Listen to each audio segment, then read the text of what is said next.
ਦਰਸ਼ਕ ਬ੍ਰੇਕ ਤੋਂ ਬਾਅਦ ਤੁਹਾਡਾ ਸਭ ਦਾ ਨਿੱਘਾ ਸਵਾਗਤ ਹੈ। ਅਸੀਂ ਚਾਹਾਂਗੇ ਕਿ ਜੇ ਤੁਸੀਂ ਟੀਵੀ 84 ਨਾਲ ਜਾਂ ਪ੍ਰੋਗਰਾਮ ਸੱਚੋ ਸੱਚ ਨਾਲ ਫੇਸਬੁੱਕ ਰਾਹੀਂ ਜੁੜੇ ਤੇ ਇਸ ਨੂੰ ਵੱਧ ਤੋਂ ਵੱਧ ਲਾਈਕ ਕਰੋ ਤੇ ਸ਼ੇਅਰ ਕਰੋ ਅਤੇ ਨਾਲ ਹੀ YouTube ਤੇ ਸਬਸਕ੍ਰਾਈਬ ਵੀ ਕਰੋ।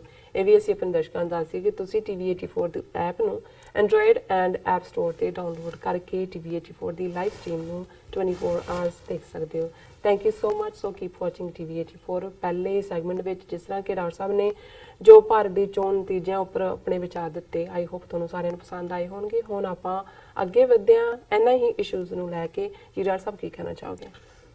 ਦੇਖੋ, ਇਸ ਸੈਗਮੈਂਟ 'ਚ ਮੈਂ ਇਹ ਡਿਸਕਸ ਕਰਨਾ ਚਾਹੁੰਦਾ ਹਾਂ ਕਿ ਵੀ ਇਹ ਜਿਹੜਾ ਮੋਦੀ ਦਾ ਦੁਬਾਰਾ ਪਾਵਰ ਦੇ ਵਿੱਚ ਆਣਾ ਹੈ ਔਰ ਇਸ ਥੰਪਿੰਗ ਮੈਜੋਰਿਟੀ ਦੇ ਨਾਲ ਔਰ ਇੱਕ ਸਿਰੇ ਤੋਂ ਦੂਸਰੇ ਸਿਰੇ ਤੱਕ ਇੱਕ ਜ਼ਮਾਨਾ ਸੀ ਜਦੋਂ ਬੀਜੇਪੀ ਨੂੰ ਸਿਰਫ ਕਾਊ ਬੈਲਟ ਪਾਰਟੀ ਕਿਹਾ ਜਾਂਦਾ ਸੀ ਜਾਂ ਹਿੰਦੂ ਹਾਰਟਲੈਂਡ 'ਚ। ਫਿਰ ਜਦੋਂ ਕਰਨਾਟਕਾ ਦੇ ਵਿੱਚ ਪਹਿਲੀ ਵਾਰ ਬੀਜੇਪੀ ਨੇ ਹਕੂਮਤ ਬਣਾਈ ਤੇ ਉਹਨਾਂ ਨੇ ਕਿਹਾ ਜੀ ਕਿ ਸਾਊਥ ਦੀਆਂ 4 ਸਟੇਟਾਂ 'ਚੋਂ ਇੱਕ ਦੇ ਵਿੱਚ ਬੀਜੇਪੀ ਨੇ ਆਪਣਾ ਝੰਡਾ ਗੱਡ ਦਿੱਤਾ ਹੈ।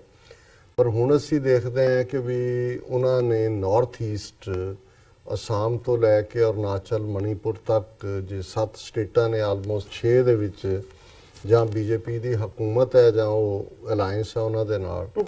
ਸਾਊਥ ਦੇ ਵਿੱਚ ਵੀ ਉਹਨਾਂ ਨੇ ਜਿਹੜੀ ਹੈ ਆਪਣੀ ਪ੍ਰੈਜ਼ੈਂਸ ਆਂਧਰਾ ਦੇ ਵਿੱਚ ਜਿਹੜਾ ਹੈ ਉਹ ਭਾਵੇਂ ਉਹਨਾਂ ਦੀ ਪਹਿਲਾਂ ਨਾਇਡੂ ਦੇ ਨਾਲ ਸੀ ਪਰ ਹੁਣ ਵੀ ਜਿਹੜੀ YSPR ਜਗਨਨਾਥ ਰੈਡੀ ਦੇ ਮੁੰਡੇ ਦੀ ਪਾਰਟੀ ਹੈ ਉਹਦੇ ਨਾਲ ਇਹਨਾਂ ਦਾ ਅਲਾਈਅੰਸ ਸੀ ਜਿਨ੍ਹਾਂ ਦੀ ਲੋਕਲ ਹਕੂਮਤ ਵੀ ਬਣੇਗੀ ਕਿਉਂਕਿ ਕੱਲੀਆਂ ਪਾਰਲੀਮੈਂਟ ਦੀਆਂ ਚੋਣਾਂ ਹੀ ਨਹੀਂ ਸਨ, ਉੜੀਸਾ ਔਰ ਆਂਧਰਾ ਦੇ ਵਿੱਚ ਸਟੇਟ ਅਸੈਂਬਲੀ ਦੀਆਂ ਚੋਣਾਂ ਵੀ ਸੀ ਜਿਹਦੇ 'ਚ ਕਿ ਜ਼ਾਹਰ ਹੈ ਕਿ ਵਿਜੇ ਪਟਨਾਇਕ ਨੇ ਉੜੀਸਾ ਦੇ ਵਿੱਚ ਜਿਹੜੀ ਬੀਜੂ ਦਲ ਨੂੰ ਕਹਿੰਦੇ ਨੇ, ਬੀਜੂ ਪਟਨਾਇਕ ਦੇ ਪਿਓ ਦਾ ਨਾਂ ਸੀ, ਉਸ ਦਾ ਇਹਨਾਂ ਦੇ ਨਾਲ ਕਿਤੇ ਨਾ ਕਿਤੇ ਅੰਡਰਸਟੈਂਡਿੰਗ ਹੈ।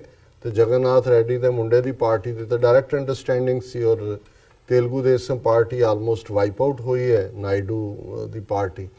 ਸੋ ਕੁੱਲ ਮਿਲਾ ਕੇ ਨਾਰਥ ਈਸਟ ਅਸਾਮ ਤੋਂ ਦੂਜੇ ਵੀ ਬੀਜੇਪੀ ਦੀ ਪ੍ਰੈਜ਼ੈਂਸ ਹੈ ਔਰ ਹੁਣ ਸਿਰਫ ਤੇ ਵੈਸਟ ਬੰਗਾਲ ਦੇ ਵਿੱਚ ਵੀ ਪਹੁੰਚ ਗਏ।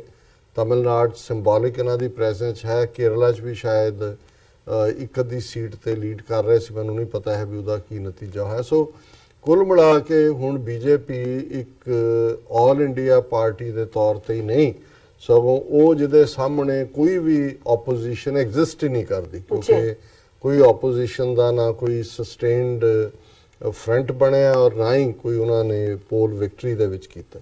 ਔਰ ਫਿਰ ਜੇ ਅਸੀਂ ਇਸ ਚੋਣ ਦੀ ਜਿੱਤ ਤੋਂ ਬਾਅਦ ਸਾਊਥ ਏਸ਼ੀਆ ਜਾਂ ਗਲੋਬਲ ਪੋਲਿਟਿਕਸ ਤੇ ਕੀ ਇੰਪੈਕਟ ਹੋਏਗਾ ਇਹ ਹੋਰ ਵੀ ਇੰਪੋਰਟੈਂਟ ਬਣ ਜਾਂਦਾ ਹੈ ਕਿ ਬੀਜੇਪੀ ਹਿੰਦੂਤਵਾਦੀ ਆਈਡੀਓਲੋਜੀ 'ਚ ਯਕੀਨ ਰੱਖਣ ਵਾਲੀ ਧਿਰ ਅਖੰਡ ਭਾਰਤ 'ਚ ਵੀ ਯਕੀਨ ਰੱਖਦੀ ਹੈ ਔਰ ਜਿਨ੍ਹਾਂ ਨੇ ਕਦੇ ਵੀ ਪਾਕਿਸਤਾਨ ਦੀ ਹੋਂਦ ਨੂੰ ਤਸਲੀਮ ਨਹੀਂ ਕੀਤਾ।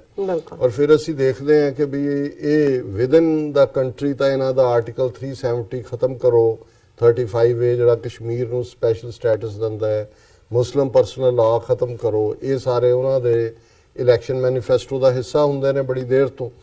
ਲੇਕਿਨ ਕਿਵੇਂ ਪੁਲਵਾਮਾ ਹਮਲੇ ਦੀ ਆੜ 'ਚ RSS ਇਸ ਤੋਂ ਪਹਿਲਾਂ ਜਿਹੜਾ ਅਸੈਂਬਲੀ ਚੋਣਾਂ ਤੋਂ ਪਹਿਲਾਂ ਜਦੋਂ 6 ਸੂਬਿਆਂ ਦੀਆਂ ਸੀ ਉਦੋਂ ਸਰਜੀਕਲ ਸਟ੍ਰਾਈਕ ਦੇ ਨਾਂ ਥੱਲੇ ਜਿਹੜਾ ਇਹਨਾਂ ਨੇ ਪਾਕਿਸਤਾਨ ਦੇ ਉੱਤੇ ਹਮਲਾ ਕਰਨ ਦੀ ਗੱਲ ਕੀਤੀ ਪਰ ਪੁਲਵਾਮਾ ਦੇ ਹਮਲੇ ਦੀ ਅਟੈਕ ਦੇ ਵਿੱਚ ਸੁਸਾਈਡ ਬੰਬਰ ਦੇ ਇਹਨਾਂ ਨੇ ਜਿਵੇਂ ਪਾਕਿਸਤਾਨ ਦੀ ਸੋਵਰਨਟੀ ਵਾਇਲੇਟ ਕੀਤੀ ਬਾਲਾਕੋਟ ਔਰ ਉਹਨੂੰ ਹੀ ਫਿਰ ਵੇਚਿਆ। ਇਹ ਸਭ ਤੋਂ ਜਿਹੜਾ ਵੱਡਾ ਜਿਹਨੂੰ ਕਹਿੰਦੇ ਨੇ ਸੈਲਿੰਗ ਲਾਈਕ ਹੌਟ ਕੇਕ ਸੀ ਜਿਹੜਾ ਵੇਚਿਆ ਮੁੱਦਾ ਉਹ ਇਹਨਾਂ ਨੇ ਇਸ ਕਿਸਮ ਦਾ ਇਸ ਬਾਲਾकोट के जी घर में घुस के मारा कि अपनी बड़ी बहादुरी और माचो और पहला किसी ने कुछ नहीं सी जी कीता। मुंबई के उत्ते होया सी दहशत हमला कुछ नहीं सी कीता मनमोहन सिंह सरकार ने।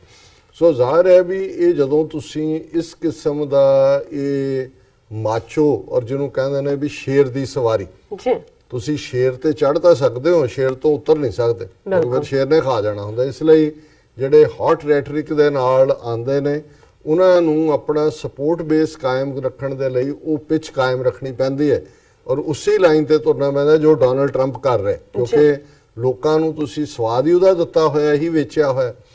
ਹੁਣ ਜ਼ਾਹਰ ਹੈ ਬੇਸ਼ੱਕ ਦੇ ਬਣਨ ਤੋਂ ਬਾਅਦ ਜਿਨ੍ਹਾਂ ਨੇ ਪਹਿਲਿਆਂ ਨੇ ਵਧਾਈ ਦਿੱਤੀ ਉਹਨਾਂ ਦੇ ਵਿੱਚ ਇਮਰਾਨ ਖਾਨ ਵੀ ਸਨ ਜੀ ਔਰ ਉਹਨਾਂ ਨੇ ਕਿਹਾ ਜੀ ਕਿ ਅਸੀਂ ਸਮਝਦੇ ਹਾਂ ਵੀ ਗੱਲਬਾਤ ਦਾ ਦੌਰ ਸ਼ੁਰੂ ਹੋਏਗਾ ਅੱਗੋਂ। ਇਸੇ ਤਰ੍ਹਾਂ ਬਾਕੀ ਪਰ ਇਜ਼ਰਾਈਲ ਦੇ ਪ੍ਰਾਈਮ ਮਿਨਿਸਟਰ ਬੈਂਜਾਮਿਨ ਨੇਤਨਯਾਹੂ ਨੇ ਮਾਈ ਫਰੈਂਡ ਕਹਿ ਕੇ ਬਹੁਤ ਵੱਡੀ ਗੱਲ ਹੋਈ। ਦੂਜਾ ਸੋ ਜ਼ਾਹਰ ਹੈ ਕਿ ਸਾਡਾ ਖਿੱਤਾ ਜਦੋਂ ਹੁਣ ਅਸੀਂ ਪਿਛਲੇ ਕੁਝ ਹਫ਼ਤਿਆਂ ਦਾ ਹੀ ਦੇਖ ਰਹੇ ਹਾਂ ਕਿ ਵੀ ਅਮਰੀਕਨ ਬੇੜੇ ਵੀ ਉੱਥੇ ਆਏ ਹੋਏ ਨੇ, ਫੌਜ ਭੇਜਣ ਦੀ ਗੱਲ ਵੀ ਕਿਤੇ ਨਾ ਕਿਤੇ ਆਈ, ਈਰਾਨ ਨੂੰ ਵੀ ਘੂਰਿਆ ਹੋਇਆ ਹੈ, ਚਾਈਨਾ ਦੇ ਨਾਲ ਵੀ ਜਿਹੜੀ ਹੈ ਬਿਟਰ ਬਿਜ਼ਨਸ ਡੀਲ ਟ੍ਰੇਡ ਸਮਝੌਤੇ ਨੂੰ ਲੈ ਕੇ ਚੱਲ ਰਹੀ ਹੈ ਔਰ ਸਾਊਦੀ ਅਰੇਬੀਆ ਵੀ ਜਿਹੜਾ ਹੈ ਉਹ ਈਰਾਨ ਨੂੰ ਧਮਕਾ ਰਿਹਾ ਕਿ ਜੀ ਜਿਹੜਾ ਅਸੀਂ ਕਿਸੇ ਹੱਦ ਤੱਕ ਵੀ ਜਾਵਾਂਗੇ ਕਿ ਜੀ ਸਾਡੇ ਜੋ ਉੱਥੇ ਚੱਲ ਰਿਹਾ ਉਹਨਾਂ ਦੇ ਯਮਨ ਦੇ ਵਿੱਚ ਉਹਨੂੰ ਆਧਾਰ ਬਣਾ ਕੇ ਕਿ ਕਿਸ ਕਿਸਮ ਦੀ ਇੰਟਰਫੀਅਰੈਂਸ ਹੈ। ਸੁੰਨੀ ਸ਼ੀਆ ਵਾਰ ਦੀ ਗੱਲ ਹੋ ਰਹੀ ਹੈ ਕਿ ਭਾਈ ਇਹ ਸਾਊਦੀ ਅਰੇਬੀਆ ਔਰ ਈਰਾਨ ਜੇ ਟਕਰਾਏ, ਜਿਵੇਂ ਅਮਰੀਕਾ ਨੂੰ ਲੱਗਦਾ ਹੈ ਜੇ ਕੋਈ ਇੰਟਰਨੈਸ਼ਨਲ ਇਸ਼ੂ ਨਹੀਂ ਵੀ ਬਣਦਾ ਇਹਨੂੰ ਸੁੰਨੀ ਸ਼ੀਆ ਇਸ਼ੂ ਬਣਾ ਲਓ। ਸੋ ਉਹਨਾਂ ਸਾਰੇ ਹਾਲਾਤਾਂ 'ਚ ਜਿਹੜਾ ਮੋਦੀ ਸਰਕਾਰ ਦਾ ਰੋਲ ਹੈ, ਜ਼ਾਹਰ ਹੈ ਕਿ ਇਹ ਇਹਨਾਂ ਸਟੇਟਾਂ ਦੇ ਜਿਹਦੇ 'ਚੋਂ ਅਮਰੀਕਾ ਹੋਏ ਜਾਂ ਇਜ਼ਰਾਈਲ ਹੋਏ ਉਸ ਖਿੱਤੇ ਦੇ ਵਿੱਚ ਫਰੰਟ ਸਟੇਟ ਹੈ। ਅਮਰੀਕਾ ਲਈ ਚੀਨ ਦੇ ਖਿਲਾਫ ਵੀ ਹੈ ਔਰ ਜਿਹੜੇ ਬਾਕੀ ਇਜ਼ਰਾਈਲ ਦਾ ਇੰਟਰਸਟ ਅਗੇਂਸਟ ਪਾਕਿਸਤਾਨ ਵੀ ਜੁੜਿਆ ਹੋਇਆ। ਪਾਕਿਸਤਾਨ ਦਾ ਨਿਊਕਲੀਅਰ ਹੋਣਾ ਵੀ ਇੱਕ ਆਪਣੇ ਆਪ ਦੇ ਵਿੱਚ ਇਹਨਾਂ ਦੇ ਲਈ ਵੱਡੀ ਪ੍ਰੋਬਲਮ ਦਾ ਕਾਰਨ ਹੈ। ਔਰ ਇਸ ਸਾਰੇ ਚੋਂ ਜਿਹੜਾ ਮੈਨੂੰ ਜੋ ਨਜ਼ਰ ਆ ਰਿਹਾ ਹੈ, ਕਿਉਂਕਿ ਮੋਦੀ ਜੇ ਦੀ ਅਕਲ ਦਾ ਲੈਵਲ ਦੇਖਣਾ ਹੋਏ ਉਹ ਤਾਂ ਫਿਰ ਹੁਣ ਉਹੀ ਗੱਲਾਂ ਰਿਪੀਟ ਕਰਨ ਵਾਲੀਆਂ ਹੁੰਦੀਆਂ ਨੇ ਕਿ ਵੀ ਕਿਵੇਂ ਜਿਹੜਾ ਉਹ ਬੱਦਲ ਜਿਹੜੇ ਨੇ ਉਹ ਰਡਾਰ ਦੇ ਕੰਮ ਨੂੰ ਰੋਕ ਲੈਂਦੇ ਨੇ ਔਰ ਇਹਦੇ ਹੁਕਮ ਤੋਂ ਬਾਅਦ ਹੀ ਬਾਲਾਕੋਟ ਹਮਲਾ ਹੋਇਆ ਨੇ ਕਿਹਾ ਇਹ ਤਾਂ ਬੱਦਲ ਨੇ, ਉਹ ਤਾਂ ਬਹੁਤ ਫਾਇਦਾ ਹੋਏਗਾ। ਫਿਰ ਅਸੀਂ ਦੇਖਦੇ ਹਾਂ ਕਿ ਇਹ ਸਰਜਨ ਵੀ ਇੰਨੇ ਇੰਡੀਆ 'ਚ ਸੀ ਕਿ ਹਾਥੀ ਦਾ ਸਿਰ ਕੱਟ ਕੇ ਬੰਦੇ ਦੇ ਉੱਤੇ ਲਾ ਦਿੰਦੇ ਸੀ। ਸੋ ਉਹਨੇ ਇੱਕ ਤੋਂ ਬਾਅਦ ਇੱਕ ਜਿਸ ਲੈਵਲ ਦੇ ਉੱਤੇ, ਜਿਵੇਂ ਅੱਜ ਹੀ ਇੱਕ ਸੱਜਣ ਨਾਲ ਗੱਲ ਹੋ ਰਹੀ ਸੀ, ਮੈਨੂੰ ਕਹਿੰਦੇ ਜੀ ਇਹ ਤਾਂ ਪ੍ਰਚਾਰਕ ਨੇ RSS ਤੇ ਜਿਵੇਂ ਝੋਲਾ ਪਾ ਕੇ ਗਲ 'ਚ ਜਾਂਦੇ ਸੀ ਜਾਂ ਵੀ ਇਹ ਤਾਂ ਕੋਈ ਹੈ ਹੀ ਨਹੀਂ ਸੀ ਕਿ ਵੀ ਇਹ ਕੋਈ ਪ੍ਰਾਈਮ ਮਿਨਿਸਟਰ ਮਟੀਰੀਅਲ ਤਾਂ ਦੂਰ ਦੀ ਗੱਲ, ਪੋਲੀਟੀਕਲ ਸਿਸਟਮ ਜਾਂ ਨੁਆਂਸਿਸ ਸਮਝਣਾ ਜਾਂ ਦੂਜਾ ਇਹਨਾਂ ਨੂੰ ਉਹੀ ਪੜਾਇਆ ਹੋਇਆ ਜੋ ਕਿਸੇ ਲੈਵਲ ਦੇ ਉੱਤੇ ਜਿਹੜਾ ਨਾਜ਼ੀਆਂ ਦੇ ਅੰਦਰ ਭਰਿਆ ਹੋਇਆ ਸੀ। ਉਹਨਾਂ ਨੂੰ ਦੂਜੇ ਨਜ਼ਰ ਨਹੀਂ ਸੀ ਆਉਂਦੇ ਕਿ ਕਾਲਾ ਪੀਲਾ ਕੋਈ ਹੋਰ ਰੇਸ ਵੀ ਹੋ ਸਕਦੀ ਹੈ, ਉਸੇ ਗੋਰਾ ਹੀ ਸੁਪੀਰੀਅਰ। ਔਰ ਜਦੋਂ 1936 ਦੇ ਵਿੱਚ 올림픽ਸ ਹੋਈਆਂ ਬਰਲਿਨ ਦੇ ਵਿੱਚ ਤੇ ਅਮਰੀਕਾ ਦਾ ਇੱਕ ਕਾਲਾ ਜਿਹੜਾ ਉਹ ਸਭ ਤੋਂ ਜਿਹੜਾ ਫਾਸਟੈਸਟ ਰਨਰ ਉਹਦੇ ਚੋਂ ਨਿਕਲਿਆ ਤੇ ਹਿਟਲਰ ਨੇ ਉਹਨੂੰ ਜਿਹੜਾ ਹੱਥ ਫਲਾਣ ਤੋਂ ਨਾ ਕਰਤਾ ਸੀ ਪ੍ਰਾਈਜ਼ ਦੇਣ ਤੋਂ, ਕਿਉਂਕਿ ਉਹ ਉਹਨਾਂ ਨੂੰ ਗਵਾਰਾ ਹੀ ਨਹੀਂ ਸੀ ਹੋ ਸਕਦਾ ਕਿ ਵੀ ਇੱਕ ਪਾਸੇ ਤੁਸੀਂ ਕਹਿ ਰਹੇ ਹੋ ਜੀ ਸਾਡੀ ਗੋਰੀ ਰੇਸ ਜਿਹੜੀ ਹੈ ਬੜੀ ਸੁਪੀਰੀਅਰ ਹੈ, ਬਲੂ ਆਈਜ਼, ਬਲੌਂਡ ਹੇਅਰ ਔਰ ਗੋਰਾ ਰੰਗ,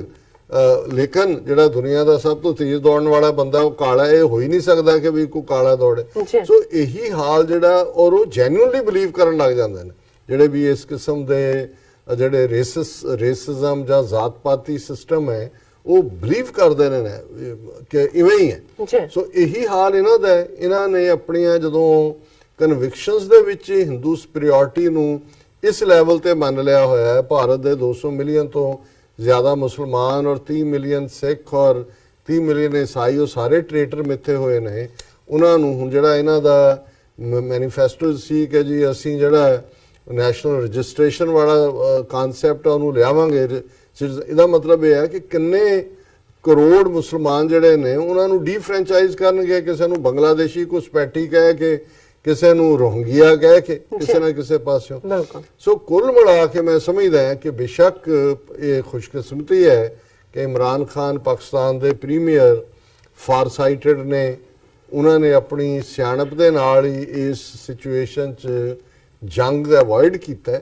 ਅਦਰਵਾਈਜ਼ ਜਿਹੜੀ ਇਹਨਾਂ ਦੀ ਨੀਅਤ ਸੀ ਇਹਨਾਂ ਨੂੰ ਤਾਂ ਪਤਾ ਹੀ ਨਹੀਂ ਹੈ। ਜਿਵੇਂ ਬੱਚਾ ਜਿਹੜਾ ਇੱਕ ਅਣਜਾਣ ਜਿਹੜਾ, ਕਿਉਂਕਿ ਉਹਨੂੰ ਗਿਆਨ ਹੀ ਨਹੀਂ ਹੁੰਦਾ, ਉਹ ਬਹੁਤ ਵਾਰ ਚਮਕਦੀ ਅੱਗ ਦੇਖ ਕੇ ਜਾ ਕੇ ਵਿੱਚ ਹੱਥ ਦੇ ਦਿੰਦਾ। ਇਹ ਵੱਖਰੀ ਗੱਲ ਹੈ ਕਿ ਇੱਕ ਵਾਰੀ ਜਦੋਂ ਚੰਗੀ ਤਰ੍ਹਾਂ ਸੜ ਜਾਂਦਾ ਦੁਬਾਰਾ ਫਿਰ ਸਾਰੀ ਉਮਰ ਅੱਗ ਤੋਂ ਹੀ ਡਰਦਾ ਰਹਿੰਦਾ ਹੈ। ਲੇਕਿਨ ਜਦੋਂ ਉਹਦੇ ਲਈ ਤਾਂ ਚਮਕ ਹੁੰਦੀ ਹੈ ਅੱਗ, ਉਹ ਤਾਂ ਸਮਝਦਾ ਉਹ ਚਾਹ ਰਿਹਾ ਭੱਜ ਕੇ ਜਾ ਕੇ ਉਹਨੇ, ਉਹ ਤਾਂ ਬਾਅਦ ਚ ਹੋਣਾ ਵੀ ਕੀ ਹੋਣਾ। ਸੋ ਇਹਨਾਂ ਦੇ ਲਈ ਇਹਨਾਂ ਨੂੰ ਤਾਂ ਜੰਗ ਦੇ ਔਰ ਜਿਹੜੀ ਜੰਗ ਰਵਾਇਤੀ ਚੋਂ ਨਿਕਲ ਕੇ ਨਿਊਕਲੀਅਰ ਤੱਕ ਜਾ ਕੇ ਐਂਡ ਹੋਏਗੀ, ਉਹਦੀਆਂ ਨੁਆਂਸਿਸ ਕੀ ਨੇ, ਉਸ ਦੇ ਇਫੈਕਟ ਕੀ ਨੇ, ਇਸ ਸਾਰੇ ਦੇ ਨਾਲ ਉਹਨਾਂ ਦਾ ਕੋਈ ਲਾਗਾ ਦੇਗਾ ਨਹੀਂ ਹੈ, ਉਹਨਾਂ ਨੂੰ ਸਮਝ ਹੀ ਨਹੀਂ ਹੈ ਜੀ। ਕਿ ਉਹ ਕਿਸ ਰਸਤੇ ਤੇ ਵਾਕ ਕਰ ਰਹੇ ਨੇ। ਸੋ ਮੈਂ ਸਮਝਦਾ ਹਾਂ ਵੀ ਜਿੱਥੇ ਵਿਦਨ ਦਾ ਕੰਟਰੀ ਮਾਈਨੋਰਿਟੀਜ਼ ਦਾ, ਅਕਲੀਅਤਾਂ ਦਾ ਜਿਹੜਾ ਹੈ ਉਹ ਉਹਨਾਂ ਦਾ ਮੁਸਤਕਬਲ ਜਿਹੜਾ ਹੈ ਔਰ ਪ੍ਰੈਜ਼ੈਂਟ ਵੀ ਉਹਨਾਂ ਦਾ ਉਹ ਖਤਰੇ 'ਚ ਹੈ, ਉੱਥੇ ਈਵਨ ਗੁਆਂਢੀ ਦੇਸ਼ਾਂ ਖਾਸ ਤੌਰ ਤੇ ਪਾਕਿਸਤਾਨ ਦੇ ਹਵਾਲੇ ਨਾਲ ਵੀ ਜਿਹੜਾ ਕੋਈ ਇਹ ਐਕਸਪੈਕਟ ਕਰੇ, ਜਿਵੇਂ ਇਮਰਾਨ ਖਾਨ ਨੇ ਪਹਿਲਾਂ ਕਿਹਾ ਸੀ ਜੀ ਇਹ ਆਏ ਤਾਂ ਬਿਹਤਰ ਹੋਏਗਾ ਕਿਉਂਕਿ ਗੱਲਬਾਤ ਕਰ ਸਕਦੇ ਹਾਂ, ਇਹ ਕਿਸੇ ਨੇ ਕੋਈ ਗੱਲਬਾਤ ਨਹੀਂ ਕਰਨੀ। ਕਸ਼ਮੀਰੀਆਂ ਦਾ ਬਹੁਤ ਬੁਰਾ ਹਾਲ ਹੋਗਾ ਆਲਰੇਡੀ। ਹਾਲਾਂ ਚਲੋ ਕਸ਼ਮੀਰ ਦੇ ਵਿੱਚ ਫਾਰੂਕ ਅਬਦੁੱਲਾ ਜਿੱਤਿਆ ਹੈ, ਦੂਜਾ ਹੋਇਆ ਮਹਿਬੂਬਾ ਮੁਫਤੀ ਹਾਰੀ ਹੈ, ਪਰ ਉੱਥੇ ਜੋ ਫੌਜ ਕਰ ਰਹੀ ਹੈ, ਜਿਸ ਕਿਸਮ ਦੀਆਂ ਪਾਬੰਦੀਆਂ ਦੇ ਵਿੱਚ ਲੋਕ ਉੱਥੇ ਜੀ ਰਹੇ ਨੇ, ਆਉਣ ਵਾਲੇ ਪੀਰੀਅਡ 'ਚ ਵੀ, ਕਿਉਂਕਿ ਇਹੀ ਇਹਨਾਂ ਦੀ ਸੈਲਿੰਗ ਚਿਪ ਹੈ, ਹਿਟਰੇਟ, ਨਫ਼ਰਤ। ਕਸ਼ਮੀਰ ਦਾ ਮੁੱਦਾ ਆਧਾਰ ਬਣਾ ਕੇ ਪਾਕਿਸਤਾਨ ਨੂੰ ਘੜੀਸੋ, ਪਾਕਿਸਤਾਨ ਦਾ ਮੁੱਦਾ ਆਧਾਰ ਬਣਾ ਕੇ ਫਿਰ ਦਹਿਸ਼ਤਗਰਦੀ ਨਾਲ ਜੋੜੋ, ਫਿਰ ਸਾਰੇ ਇਸਲਾਮ ਨੂੰ ਦਹਿਸ਼ਤਗਰਦੀ ਨਾਲ ਜੋੜੋ, ਇਜ਼ਰਾਈਲ ਦੇ ਯਹੂਦੀਆਂ ਦੇ ਵੀ ਵਾਹਵਾ ਖੱਟੋ, ਅਮਰੀਕਨਾਂ ਦੇ ਵੀ ਵਾਹਵਾ ਖੱਟੋ ਕਿ ਜੀ ਵਾਹ ਇਹਨਾਂ ਨੂੰ ਵੇਚੋ, ਔਰ ਫਿਰ ਆਪਣੇ ਲੋਕਾਂ ਨੂੰ ਕਹੋ ਕਿ ਜੀ ਇਹ ਦੇਖੋ ਇਹ ਬਹੁਤ ਜ਼ੁਲਮ ਕਰਨ ਵਾਲੇ ਨੇ, ਸਾਰੇ ਔਰੰਗਜ਼ੇਬ ਦੀ ਔਲਾਦ ਨੇ, ਔਰ ਉਹਦੇ ਥੱਲੇ ਤੁਸੀਂ ਫਿਰ ਉਹਨਾਂ ਦੇ ਅੰਦਰ ਖੌਫ ਔਰ ਡਰ ਪੈਦਾ ਕਰੋ, ਨਫ਼ਰਤ ਔਰ ਡਰ। ਇਹੀ ਇਹਨਾਂ ਦੇ ਹਥਿਆਰ ਨੇ ਜਿਹੜੇ 2014 'ਚ ਵੀ ਉਹਨਾਂ ਨੇ ਵੇਚਿਆ ਸੀ, ਐਤਕੀ ਉਸ ਤੋਂ ਵੀ ਜ਼ਿਆਦਾ ਕਾਮਯਾਬੀ ਦੇ ਨਾਲ ਇਹ ਹਥਿਆਰ ਉਹਨਾਂ ਨੇ ਵਰਤੇ ਨੇ ਔਰ ਉਹਨਾਂ ਦਾ ਸੌਦਾ ਵਿਕਿਆ। ਜੀ ਡਾਕਟਰ ਸਾਹਿਬ ਤੁਹਾਡਾ ਬਹੁਤ ਬਹੁਤ ਸ਼ੁਕਰੀਆ। ਇੱਥੇ ਲੈਣੇ ਬ੍ਰੇਕ ਤੋਂ ਪਹਿਲਾਂ ਅਸੀਂ ਆਪਣੇ ਦਰਸ਼ਕਾਂ ਤੇ ਸਰੋਤਿਆਂ ਨੂੰ ਫਿਰ ਦੁਬਾਰਾ ਅਪੀਲ ਤੇ ਬੇਨਤੀ ਕਰਦੇ ਹਾਂ ਵੀਅਰਸ, ਜਿਸ ਤਰ੍ਹਾਂ ਕਿ ਤੁਸੀਂ ਜਾਣਦੇ ਹੋ ਕਿ ਟੀਵੀ 84 ਮਨੁੱਖੀ ਹੱਕਾਂ ਦਾ ਪਹਿਰੇਦਾਰ ਹੈ। ਟੀਵੀ 84 ਸਿੱਖਾਂ, ਕਸ਼ਮੀਰੀਆਂ ਅਤੇ ਭਾਰਤੀਆਂ ਨੌਰਥ ਸਟੇਟਾਂ ਦੇ ਲੋਕਾਂ ਦੇ ਸਵੈ ਨਿਰਣੇ ਦੇ ਹੱਕਾਂ ਦਾ ਹਾਮੀ ਹੈ। ਅਸੀਂ ਚਾਹਾਂਗੇ ਕਿ ਤੁਸੀਂ ਟੀਵੀ 84 ਦੀ ਚੜ੍ਹਦੀ ਕਲਾ ਲਈ ਵੱਧ ਤੋਂ ਵੱਧ ਡੋਨੇਟ ਕਰੋ। ਡੋਨੇਟ ਕਰਨ ਲਈ ਸਾਡੀ ਵੈਬਸਾਈਟ tv84.tv ਤੇ ਜਾ ਕੇ ਪੇਪਲ ਦੀ ਵਰਤੋਂ ਕਰਕੇ ਵਨ ਟਾਈਮ ਡੋਨੇਟ ਕਰ ਸਕਦੇ ਹੋ, ਮੰਥਲੀ ਡੋਨੇਟ ਵੀ ਕਰ ਸਕਦੇ ਹੋ। ਤੁਸੀਂ ਟੀਵੀ 84 ਦੇ ਨਾਮ ਤੇ ਚੈੱਕ ਬਣਾ ਕੇ ਸਾਨੂੰ ਮੇਲ ਵੀ ਕਰ ਸਕਦੇ ਹੋ ਸਾਡੇ ਇਸ ਪਤੇ ਤੇ 36-01 37th ਐਵਨਿਊ, ਲੌਂਗ ਆਈਲੈਂਡ ਸਿਟੀ, ਨਿਊਯਾਰਕ 11101 USA, ਜਾਂ ਫਿਰ ਤੁਸੀਂ ਸਾਨੂੰ ਫੋਨ ਰਾਹੀਂ ਵੀ ਸੰਪਰਕ ਕਰ ਸਕਦੇ ਹੋ ਸਾਡੇ ਫੋਨ ਨੰਬਰ ਤੇ 5164060694। Thank you so much viewers। ਤੁਸੀਂ ਸਾਨੂੰ ਇਸ ਤਰ੍ਹਾਂ ਬਣੇ ਰਹਿਣਾ। ਮਿਲਦੇ ਹਾਂ ਆਫਟਰ ਦਿਸ ਸ਼ਾਰਟ ਬ੍ਰੇਕ।